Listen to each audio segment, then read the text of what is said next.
Première question de mise en jambe. Toi, la crise des migrants, c'est quoi ton avis? Non, je rigole, je rigole. Il est dur.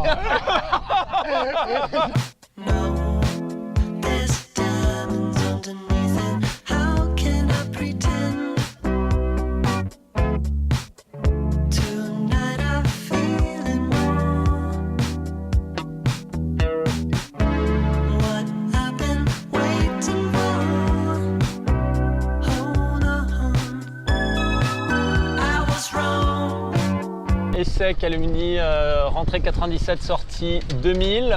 Ouais. Super expérience. Colloque à la RES, puis en maison, version un peu Friends avec 8 potes. Ok, cool. Avec qui on est toujours potes aujourd'hui. On se voit tous les ans pour un grand voyage ensemble depuis 20 ans. Hein. Ok. BDE, Mayday. Dès l'ESSEC, en fait, il y a des membres du BDE, des anciens qui ont monté une boîte web qui était une copie d'un truc qui se faisait aux US. Et moi, en école, j'ai commencé à taffer avec eux, fin 90. Ouais.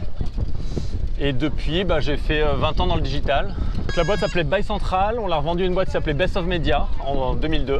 Ouais. Revendue à la barre du tribunal de commerce. On était en dépôt de bilan. Donc j'ai rencontré mon futur acquéreur au tribunal. Ouais. Et ce mec est devenu, via le rachat, mon boss. Puis c'est devenu un mentor. Et puis il m'a proposé d'aller développer les US pour lui en 2007. Ok. Il avait racheté parce qu'on n'a pas fait tout le temps ensemble.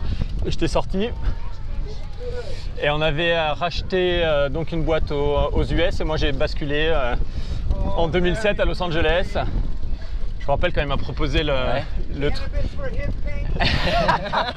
On est à Los Angeles, hein, les gars, Venice Beach, hein. Deuxième endroit le plus touristique de Californie, après Disneyland. Et ouais. L'été, là, tu peux pas bouger, là, tu pourrais pas faire ça l'été. Ouais. Ah, c'est dingue. Ouais. Ok, donc 2007, installation à 2007, LA. voilà, j'ai 29 ans, il me propose d'aller diriger une boîte, une petite start-up aux US à 29 ans. J'ai aucune attache, donc je bascule, je viens ici.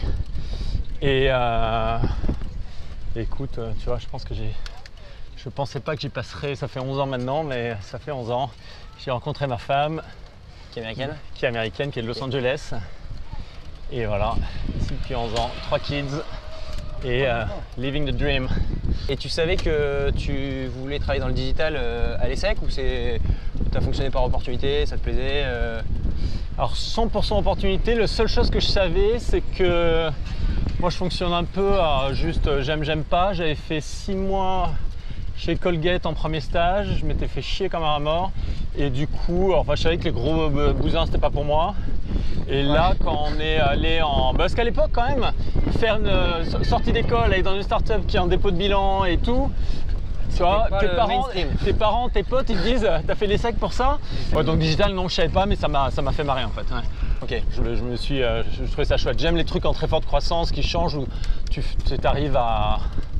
Quand tu fais un truc, tu vois l'impact tout de suite. Et pour moi, c'est ce qu'il y avait dans le digital. Hein. Et alors concrètement, ton travail consiste en quoi au quotidien pour qu'on puisse mieux appréhender ce que tu fais? Ouais, mais je vous ai pas dit ce que je fais aujourd'hui. Ce que donc j'ai fait pendant 18-19 ans. Bon, j'étais en gros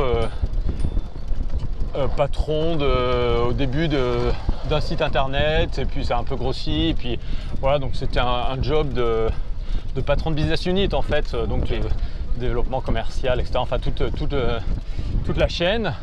Après j'ai fait le développement US, donc là j'étais patron de boîte US ici, hein, des petits trucs. À la fin c'est un peu grossi. C'était une boîte de 400 personnes à la fin, qui était devenue très américaine. Hein. Enfin c'était 90% de l'activité aux US. On commençait à être contacté par plein de Français qui nous disaient comment vous avez fait pour entre guillemets réussir aux US. Parce que ça commence à être un peu visible. Aux US, c'est l'une des boîtes digitales qui marche pas mal. Ouais. Et donc les gens commençaient à nous contacter. Et en fait, on s'est dit c'est con qu'il y ait personne qui tente tous les gens du digital en France, ils font d'abord la France, après les pays à côté. Voilà, c'est hyper compliqué, tu galères et tout. Alors que le marché il est ici.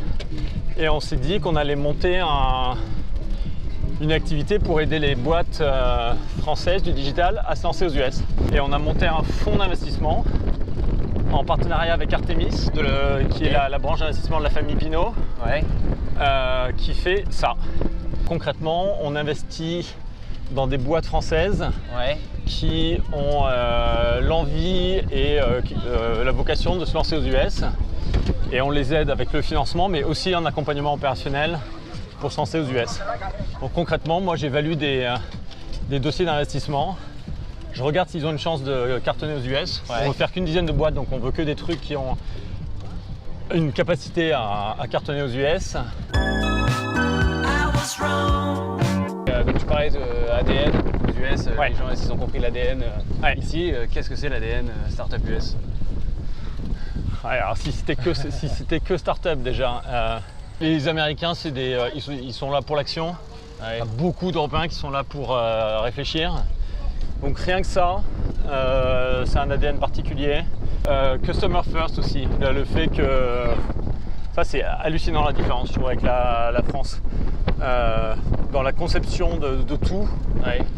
tout est fait pour que tout soit facile. Enfin ça c'est une banalité, tout le monde le sait, mais dans la vie de tous les jours, tu hallucines tout le temps quand tu te rends compte à quel point les business sont gérés de cette façon. Il y a un exemple que j'aime bien, moi, c'est qui a tout petit business, mais le resto, la saladerie à côté de mon bureau. Alors déjà qui te prend généralement à peu près 5 fois moins de temps si tu allais commander une salade à Paris.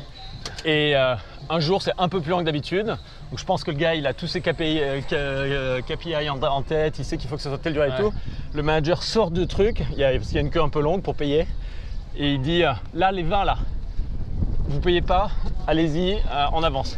Et c'est comme ça qu'il réduit la queue. Tu vois. Et en fait son mindset c'est je fidélise comme ça et C'est dingue, ouais. voilà. En France, tu verras jamais un manager qui dit c'est gratuit pour tout le monde parce qu'on est à la bourre aujourd'hui. Pour revenir au fond, votre objectif c'est de. Est-ce que combien vous avez levé? Généralement, à quel moment vous investissez?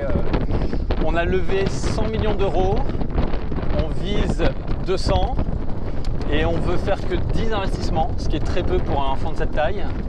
Et la raison derrière ça, c'est qu'on veut avoir suffisamment de capitaux pour la taille du marché. C'est-à-dire que c'est quand même un énorme marché, donc tu n'y vas pas avec et ton couteau. Et on est moitié investisseur, moitié accompagnement opérationnel des boîtes, vraiment dans les aider à s'installer. Et donc si on le fait sur 50 boîtes, on n'a plus le temps. Voilà. Donc une dizaine de boîtes, du digital, qui ont quelque chose de très disruptif. Si tu devais donner un conseil nous donner un conseil en fait, puisqu'on sort de l'ESSEC aussi, quel serait-il? Moi je trouve titre perso, je trouve que le plus important c'est d'être dans quelque chose pour lequel tu as une énergie hyper forte sur le moment. Moi en tout cas je suis hyper heureux d'avoir été tout le temps dans un truc où j'avais une énergie permanente.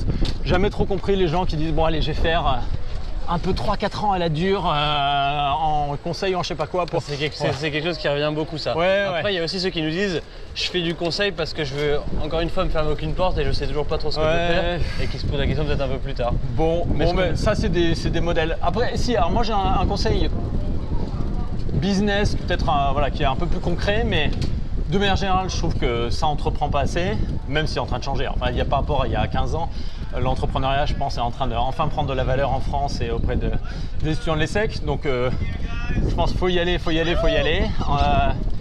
Et du coup, si tu entreprends, conseil bête, mais aller chercher tout le temps les marchés vraiment en forte croissance, quoi. Mais en fait, tu en as très peu qui est... Enfin, moi, en tout cas, c'est ce que je trouve le plus marrant. Est-ce que tu peux nous parler rapidement de la vie à Los Angeles? Est-ce que tu la conseilles à un jeune diplômé? Moi, je pense que le sweet spot, il est quand même un peu plus tard. Alors, j'adore Los Angeles, mais il y a quand même une incompréhension en général à penser que c'est une ville hyper fêtarde. Enfin, après, c'est souvent ce que cherchent les gens, bien sûr, mais que c'est une ville fêtarde et tout. C'est une ville qui est quand même... moi, je trouve qu'elle est parfaite pour entreprendre, ça c'est sûr. Ma femme qui est d'ici me dit tout le temps...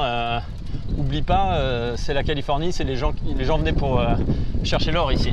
Et dans leur état d'esprit souvent d'action, faut pas qu'il y ait trop de choses sur leur chemin, tu vois. On est venu chercher l'or, donc bon ok, voilà. Donc pour entreprendre c'est très bien. Et quand tu penses fonder une famille ou quand tu as une famille, là c'est le rêve absolu quand même. Avec une famille, tu es tout le temps dehors, tu as de l'espace, les gens sont positifs. Enfin, moi je suis arrivé à 29 ans, je trouve que c'était un âge parfait et j'adore cette ville. Je suis fan absolu. Hein. Que vous êtes voué à recruter des stagiaires ou des salariés en fait pour les mois à venir? Alors, stagiaire, moi je pensais pas sur ce fond et en fait on a eu une expérience avec un stagiaire et ça s'est hyper bien passé, mais il avait un profil assez particulier au sens où il avait une expérience un peu du digital, il avait fait un stage en investissement et il avait un peu entrepris. Donc il avait vraiment un peu, donc c'est un peu le mouton à 5 pattes. C'est pas une boîte qui est structurée comme une grosse boutique qui sait comment accompagner des stagiaires. On aime le faire très bien. Voilà. Donc du coup je pense un profil qui est un bon match. Je pense que ça peut être hyper bien pour les deux côtés. Et recruter pas avant 2019. Une fois qu'on aura levé plus d'argent, parce qu'en fait nous on se paie, on prend un pourcentage de ce qu'on lève. Et pour l'instant, on est à capacité avec nos 6-7 personnes, mais à partir de l'an prochain, on commencera à réfléchir à étendre. D'accord, bon bah très bien. Donc si vous avez une expérience en entrepreneuriat, en financement, vous êtes plutôt smart et tout, et c'est possible, vous aurez peut-être une chance.